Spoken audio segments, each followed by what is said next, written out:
up? This is Marwan. I'm in the University of Ottawa, and what I want to talk about today is the book called The Power of Habit by Charles Duhigg.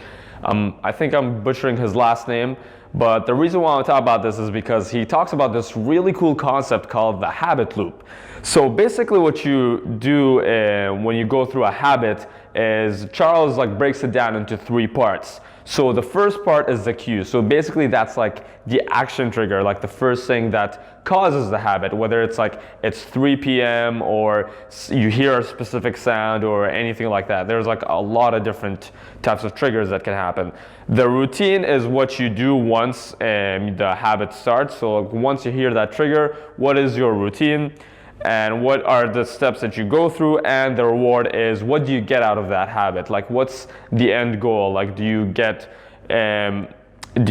grab some food to eat, or depending on what it is. So I started thinking about what are some habits that I have where I reward myself for pretty much not really doing much. So the first thing that came to my mind when I thought about this was me pressing the snooze button in the morning. I do that quite often. I do that anywhere between 3 to 8 times, sometimes even more. I really abuse that sometimes. Sometimes it's not that bad. So what I've kind of realized when I break that down is, okay, the trigger is obvious, right? It's just the alarm ringing. Then the routine is me getting up and pressing that button and then going back to bed. And going back to bed, falling asleep is the reward. But the more I thought about it, the more I realized how bad it was.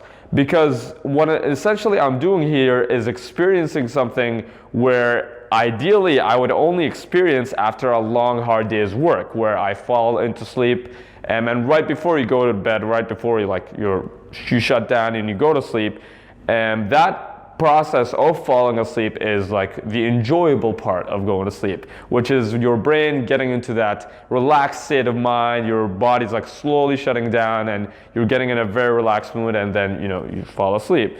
So I'm giving myself that reward for just pressing the button, and every time I get up, I press the button, I re-experience that feeling. Instead of putting a lot of effort, putting a lot of work, I'm just pressing a button, and I'm re-experiencing that pretty much every 10 minutes, because that's how long it takes until the alarm rings again.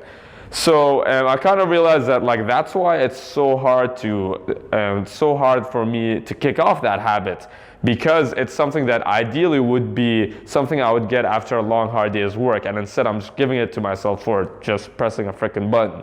So ask yourself this: is there anything that you do where you don't really put that much effort in, and you find that at the end of that habit, at the end of that routine, you reward yourself, whether it's food, a walk in the park, whatever it is. See if there's anything that you can do to change it up so that you can actually get rid of that habit, or ideally, like in the book, Charles talks about how you can't really get rid of a habit, but what you can do instead is change it up or actually find a way to replace it. So that's all I'm talking about today.